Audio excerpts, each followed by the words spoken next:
Night ఇక్కడికి వచ్చేటప్పటికి late అయిపోయే టైంకి ఈ ఒంటిమింట దగ్గర కార్ ఇక్కడ ఆపేసుకుని ఇలా టెంట్ వేసుకుని టెంట్లో పడుకున్నాం. ఇప్పుడే సూర్యోదయం అవుతుంది. సీన్ అయితే కనుక ఏమైనా ఉందా. సో టెంట్లో పడుకున్నాం అనమాట. నైట్ కొంచెం చలిగా లేదు, సో దానివల్ల పైన రూఫ్ వేసుకోకుండా టెంట్లోనే పడుకున్నాం. హ్యాపీగా అయితే నిద్ర అయితే కనుక పట్టింది. హ్యాపీ స్లీప్ అనమాట. చూడండి సూర్యోదయం ఎలా అవుతుందో ఒకసారి జూమ్ చేసి చూపిస్తా.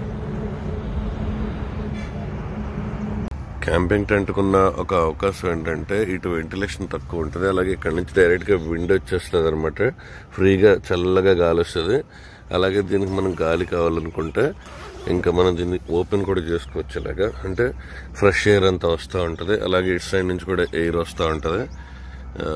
చూపించే కదా సన్ రైజ్ అయితే అయింది. ఇది కంప్లీట్గా పార్కింగ్ లాట్ అనమాట. ఒంటిమిట్ట రామాలయం దగ్గర ఉన్న పార్కింగ్ లాట్. అది ప్రయాణికులు యాత్రికుల కోసం ఉన్నటువంటి కట్టినటువంటి బిల్డింగ్.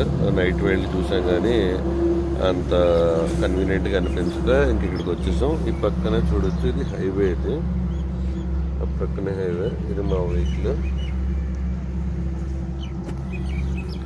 సో నైట్ అయితే హ్యాపీగా లోపల బెడ్షీట్ వేసుకుని కార్లో ఉంటాయి కదా మన చిన్న పిల్లోస్ పెట్టుకుని మంచిగా పడుకున్నాం. హైదరాబాద్లో కార్ తీసుకుని శ్రీశైలం వచ్చాం. శ్రీశైలంలో దర్శనం చేసుకున్న తర్వాత అక్కడి నుంచి మేము మహానంది వెళ్ళాం అనమాట. మహానంది చాలా బాగుంది, అలాగే శ్రీశైలం కూడా చాలా బాగుంది. శ్రీశైలంలో దర్శనం కూడా చాలా ఫాస్ట్గా అయింది. అక్కడి నుంచి మహానంది అయిపోయిన తర్వాత నిన్న ఈవినింగ్ యాగంటి వెళ్ళాం. నిన్న మేము చూసిన శ్రీశైలం కంటే మహానంది కంటే కూడా యాగంటి టెంపుల్ చాలా బాగుంది. క్రౌడ్ చాలా తక్కువగా ఉంది. సూపర్బ్ అనమాట. అసలు టెంపుల్ గురించి ఎంత చెప్పినా తక్కువే. మన కడప దగ్గర ఉన్నటువంటి సుప్రసిద్ధ రామాలయం అయిన ఒంటిమిట్ట రామాలయం. అలాగే ఆన్ ది వేలో ఇక్కడ నుంచి మేము డైరెక్ట్గా ఇది చూసుకున్న తర్వాత తిరుపతి వెళ్ళిపోతాం. తిరుపతి వెళ్ళిపోయి ఈరోజు అక్కడ కొంచెం టికెట్స్ గురించి గట్రా కొంచెం వర్క్ ఉంది, అది చూసుకున్న తర్వాత తిరుపతి లోకల్లో ఉన్నటువంటి కింద ఉన్నటువంటి టెంపుల్స్ అన్ని కవర్ చేసుకుని అక్కడి నుంచి తిరుపతి దర్శనం. తిరుపతి తర్వాత కాణిపాకం తర్వాత కుదిరితే మళ్ళీ శ్రీకాళహస్తి కూడా అనుకున్నాం. సో అందువేళ వెళ్ళిపోయేటప్పుడు చూస్తామా, తిరుపతి దర్శనం అయిన తర్వాత చూస్తా అనేది ఇంకా తెలియదు. శ్రీకాళహస్తి కాణిపాకం చూసుకుంటాం. తిరుపతి దర్శనం అయిపోయిన తర్వాత కానీ ముందు కానీ అది అయిపోయిన తర్వాత అక్కడి నుంచి కంప్లీట్గా మళ్ళీ అరుణాచలం ఉంటుంది. అరుణాచలంలో ఉన్న ప్రతి లింగాలను చూపించడం జరుగుతుంది. అరుణాచలం అయిపోయిన తర్వాత అక్కడి నుంచి మళ్ళీ చెన్నై టు మదురై, అక్కడి నుంచి మదురై తర్వాత మళ్ళీ ఇంకా వేరే ట్రిప్స్ ఏమన్నా ఉంటాయా, పళని ఉంటుందా ఇంకా తెలియదు అనమాట. చెన్నై వెళ్తాం. చెన్నైలో 3 to 4 days ఉంటాం అనమాట. కొంచెం వర్క్ ఉంది. ఆ తర్వాత చెన్నై నుంచి మదురై, పళని ఇలా కొన్ని ప్లాన్స్ అయితే ఉన్నాయి. ఇవన్నీ మీకు అప్కమింగ్ డేస్లోనైతే ఖచ్చితంగా ప్రతిదీ అప్డేట్ చేసి అయితే చెప్తాను. ప్లీజ్ కీప్ సపోర్టింగ్ మీ. మీరందరూ సపోర్ట్ చేస్తారని అయితే కోరుకుంటున్నాను. అయితే యుద్ధం చేస్తున్నారు చూడండి. యుద్ధం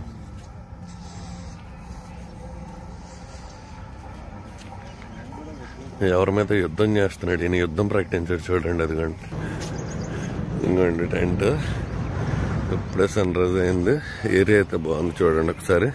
అది హైవే, వెహికల్స్ వెళ్తున్నాయి కదా, అది హైవే. మంచిగా గార్డెన్ అయితే ఉంది ఇక్కడ. సూపర్ ఉంది గార్డెన్. మీరు కడపలో ఉన్నటువంటి ఒంటిమిట్ట రామాలయం దగ్గర ఉన్న ఒంటిమిట్ట రామాలయం గోపురాలను అయితే చూస్తున్నారు. ఇంత పెద్ద గోపురాలు రామాలయాలు కొంటాం అయితే ఫస్ట్ టైం చూస్తున్నాను నేను. అలాగే ఇక్కడ ఉన్నటువంటి అది వెహికల్స్ ఆపుకోవడానికి ఉన్న పార్కింగ్ ఏరియా కంప్లీట్గా. అదిగోండి అది హైవే. అది మన టెంట్ అండ్ మా కార్. అది ప్రస్తుతం అయితే నీట్గా ఫ్రెష్ అప్ అయిపోయి వచ్చేసాం. ప్రజెంట్ అయితే కార్ దగ్గర ఉన్నాను. మా బ్యాక్ సైడ్ అయితే మీరు చూడొచ్చు రామాలయం అయితే ఉంది. ఇప్పుడైతే కనుక దర్శనానికి అయితే వెళ్తున్నాం. ఇప్పుడైతే మనం ఒంటిమిట్ట రామాలయం దగ్గర ఉన్నాం. ఇదైతే కనుక సీతాదేవిని రావణాసురుడు ఎత్తుకుపోకముందు ఇక్కడ ఉన్నటువంటి ఇద్దరు దొంగలు నిర్మించినటువంటి ఆలయం. అసలు ఈ ఆలయం ఏంటి, ఈ ఆలయం ఇతివృత్తం ఏంటి అనేది కంప్లీట్గా ఈ వీడియోలో అయితే చూద్దాం. వీడియోని ప్రతి ఒక్కరు చివరి వరకు చూడండి. ప్రస్తుతం అయితే మనం శ్రీ కోదండరామస్వామి ఆలయం దగ్గర అయితే ఉన్నాం. ఇదైతే ఒంటిమిట్ట నియర్ కడప అన్నమాట. టెంపుల్ అయితే కనుక చాలా పురాతనమైన టెంపుల్. ఇప్పుడైతే మనం టెంపుల్ బయట నుంచి అయితే టెంపుల్ లోపలికి అయితే వెళ్తున్నాం. ఇప్పుడైతే ఇది మీరు చూడొచ్చు టెంపుల్ గోపురం అనమాట. ఇది చాలా అంటే చాలా బాగుంది ఇది గోపురం. అలాగే ఈ టెంపుల్ ఎక్కడ చూసినా కానీ వానరాలు అయితే చాలా ఎక్కువగా ఉన్నాయి. ఇప్పుడే కడిగినట్టున్నారు, లైట్గా స్కిడ్ అవుతుంది. మొత్తం ఒంటిమిట్ట టెంపుల్ బయట అయితే ఉన్నాం. ఇప్పుడు టెంపుల్ లోపలికి అయితే వెళ్తున్నాం. టెంపుల్ చూడండి, ఇది చాలా పురాతనమైన టెంపుల్. ఫస్ట్ టైము నేను ఈ ఒంటిమిట్ట టెంపుల్లోకి రావడం. సో ఇక్కడ టెంపుల్ లోపల అయితే ఇక్కడ వరకు అయితే మొబైల్ అయితే ఎలా ఉంది, లోపల కూడా మొబైల్ ఎలా ఉంటే బాగుండును అనేది అనిపిస్తుంది. టెంపుల్ అయితే నిజంగా చాలా బాగుంది. ఒకసారి మీకు ఫ్రంట్ వ్యూ అయితే చూపిస్తాను. నా బ్యాక్ సైడ్ టెంపుల్ అనమాట. ఇది ధ్వజస్తంభం. నవీన్ ఇక్కడ ఉన్నారు చూడండి. టెంపుల్కి ఉన్న గోపురాలు మీకు కనపడుతున్నాయి. అసలు ఈ ఒంటిమిట్టను ఏకశిల నగరం అని ఎందుకు అంటారు? ఈ ప్రాంతానికి అసలు ఒంటిమిట్ట అనే పేరెందుకు వచ్చింది? అసలు ఇక్కడ ఉన్నటువంటి రామాలయంలో ఆంజనేయ స్వామి ఎందుకు ఉండడు? ఇలాంటి ఇంట్రెస్టింగ్ విషయాలని కూడా ఇప్పుడు నేను మీకు చెప్తాను. వీడియోని ప్రతి ఒక్కరు చివరి వరకు చూడండి. అలాగే వీడియోని సపోర్ట్ చేయడం, వీడియోని లైక్ చేయడం మర్చిపోవద్దు. కడప జిల్లాలోని ఒంటిమిట్టను ఏకశిల నగరం అని కూడా అంటారు. ఒంటిమిట్ట తపధ్వనులకు మునులకు అనువైన ప్రాంతం. రామరాజ్యపు రోజుల్లో ఇక్కడ యజ్ఞయాగాదులు జరిగేవి. యజ్ఞయాగాదుల సమయంలో తరచూ రాక్షసులు ఆ యజ్ఞయాగాదులను భంగం చేసేవారు. ఆ సమయంలో ఇక్కడ శ్రీరాముడు లక్ష్మణుడి తోడే సీత సమేతంగా ఇక్కడికి వచ్చారు. ఇక్కడ రాక్షసులు చేస్తున్నటువంటి ఘోరాలను చూడలేక రాముడు వారిని వధించాడట. దానికి కృతజ్ఞతగా ఇక్కడున్నటువంటి ఋషులు మునీశ్వరులు అంతా కూడా సీతారాములను ఏకశిలపై ప్రతిష్ఠించి పూజింపసాగారు. తద్వారా ఈ నగరానికి ఏకశిలా నగరం అనే కూడా పేరొచ్చింది. ఈ ప్రాంతానికి ఒంటిమిట్ట అనే పేరు వెనుక ఒక కథనం ప్రచారంలో ఉంది. ఈ ప్రాంతంలో పూర్వం వంటుడు మెట్టడు అనే ఇద్దరు గజ దొంగలు ఉండేవారు. ఈ ప్రాంతం గుండా వెళ్లే ప్రతి బాటసారిని, ప్రతి వ్యాపారస్తుడి దగ్గర బంగారం నగలు దోచుకుని వారు దొంగతనాలు చేస్తూ ఉండేవారు. అది ప్రజలకు మరింత కీడుగా ఉండేది. వారు దోచిన బంగారాన్ని, ధాన్యాన్ని ఒక గుహలో దాచుకునేవారు. ఆ గుహలో సీతారామ లక్ష్మణులు కనిపించి మీరు గౌరవప్రదమైన జీవనం గడపాలని సూచించారు. ఆ తర్వాత వారు దొంగతనాలు మానేసి ఈ రామ సన్నిధిలో ఉండడం, అలాగే ఆలయ అభివృద్ధికి పాటుపడడం కూడా జరిగిందని ఇక్కడ ఒక నానుడి. అలాగే ఈ ఆలయంలో మీరు చూసారంటే ప్రతి స్తంభం కూడా ఏకశిలపై ఉంటుంది. ఆర్కిటెక్చర్ అయితే కనుక మీరు ఇలాంటి ఆలయాన్ని ఎక్కడా చూసుంటారు అనమాట. చాలా అంటే చాలా యునిక్ ఆర్కిటెక్చర్. మీరు ఎప్పుడైనా కడప కానీ ఇలా ఒంటిమిట్ట సైడ్ వచ్చినప్పుడు, పెద్ద తిరుపతి సైడ్ వచ్చినప్పుడు ఈ టెంపుల్ని మిస్ అవ్వకుండా చూడండి. మీరు లిటరల్లీ చెప్తున్నాను కదా, భద్రాచలం టెంపుల్కి ఏమాత్రం తీసుకోకుండా మోర్ దెన్ భద్రాచలం టెంపుల్ అన్నట్టుగా ఉంటుంది. నిజంగా ఎక్స్ట్రాడినరీ టెంపుల్. ఒంటుడు మెట్టడు అనేవాళ్ళు దొంగలు బోయేవాళ్ళు వాళ్ళు దారి దోపిడీ చేసి బంగారు డబ్బు దోచుకుంటారు. అంటే ఇదంతా అడవి ప్రాంతం కాబట్టి బంగారు డబ్బు దోచుకుంటారు. అట్లా రాముడు ఇక్కడికి వనవాసానికి వచ్చినప్పుడు వాళ్ళ కళ్ళ కప్పడి మంచి మార్గం నడవండి అని చెప్పి వాళ్ళకు ఇటువలు చేశాడు. అందువల్ల వాళ్ళు ఏం చేశారంటే ఆ డబ్బుతో గుడి కట్టించారు. ఇది 1356లో కట్టడం జరిగింది. 1356 ఇక్కడ ఒంటుడు మెట్టడు అనే వాళ్ళు ఇద్దరు కూడా మొత్తం ఆ డబ్బంతా వెచ్చించి ఆ శ్రీకృష్ణదేవరాయ టైం కన్నా, అంటే 1356 అంటే మట్ల రాజులు అనేవాళ్ళు ఉన్నారు. మట్టి రాజులు ఆ మట్ల రాజుల కాలంలో కట్టడం జరిగింది. ఇక్కడ ఏకశిల అనేది ఉంది. ఏకశిల అంటే రాముడు, లక్ష్మణుడు, సీత ముగ్గురు ఒకే రాయి ఉన్నారు. దానివల్ల దాన్ని ఏకశిల అన్నారు. ఏకశిల నగరం ఉంది. ఇక్కడ ఆంజనేయ స్వామి పరిచయం కావాలి రామునికి. ఆంజనేయ స్వామి ఉన్నాడు కాబట్టి ఇక్కడ రాముడు, లక్ష్మణుడు, సీత ముగ్గురే ఉంటారు. ఆంజనేయ స్వామి ఆయన పాదాల కింద ఉండేట్టుగా ఎదురుగా సంజీవరాయ స్వామి చెప్పని లక్ష్మణుడు మూర్తి పోయినప్పుడు సంజీవ పర్వతం ఇచ్చారు. సంజీవ పర్వతం, అందుకోసం అక్కడ కింద ఎదురుగా సంజీవ పర్వతం అని చెప్పి సంజీవరాయ స్వామి చెప్పి పెట్టడం జరిగింది. ఇక్కడ రాత్రి కూడా కళ్యాణం చేస్తారు. రాత్రిపూట మాత్రం కళ్యాణం భద్రాచలంలో పగులు కూడా చేస్తారు. అంటే అక్కడ సూర్యుడు చూసినాడు, ఇక్కడ చంద్రుడు చూడలేకపోయినాడు కాబట్టి ఆ చంద్రుని యొక్క కోసం రాత్రి కూడా కళ్యాణం జరుగుతుంది. ఇక్కడ ఎప్పుడు జరిగినా నైట్ పూట కళ్యాణం జరుగుతుంది. నైట్ టైమ్స్ ఎప్పుడు సంవత్సరం జరిగేది, సంవత్సరానికి రోజులు జరిగేది. మామూలుగా వచ్చి ఇక్కడ పౌర్ణమి రోజు కళ్యాణం చేస్తారు. ప్రతి పౌర్ణానికి కళ్యాణం జరుగుతుంది. అది శనివారం రోజు అభిషేకం ఉంటుంది. ఇంకా స్వర్ణ పుష్పాలతో పూజ చేస్తారు. సండే రోజు చేస్తారు. స్వర్ణ పుష్పాలతో, బంగారు పుష్పాలతో. ఇంకా ఇక్కడ సీతాదేవి, రాముడు, లక్ష్మణుడు ముగ్గురు అట్లా బయటకు పోయినప్పుడు అక్కడ ఆమెకు దప్పికయింది. ఆ దప్పిక మీద నీళ్ళు లేవు. అందుకోసం ఆ యొక్క సీతమ్మ నీళ్ళు కావాలని అప్పుడు రాముడు ఒక బాణం వేసినాడు, లక్ష్మణుడు ఒక బాణం వేసినాడు. కానీ రామతీర్థము, లక్ష్మణతీర్థం అని చెప్పి 2 పేర్లు ఉన్నాయి. రామతీర్థం, లక్ష్మణతీర్థం అని చెప్పి మళ్ళీ ఆ జంతువులకు పక్షులకు దానికి నీళ్ళు ఉండేట్టుగా ఆ బాలుడు ఇద్దరు బాలు వేసి నీళ్ళు తెప్పించారు. లోపల నుంచి నీళ్ళు తెప్పించారు. అవి ఇక్కడే ఉన్నాయి, దగ్గరలోనే స్వామి? దగ్గరలో ఉన్నాయి. వాటికి ఏం పేర్లు స్వామి? ఇప్పుడు ప్రజెంట్ ఏమని పిలుస్తారు ఆ ఏరియాని?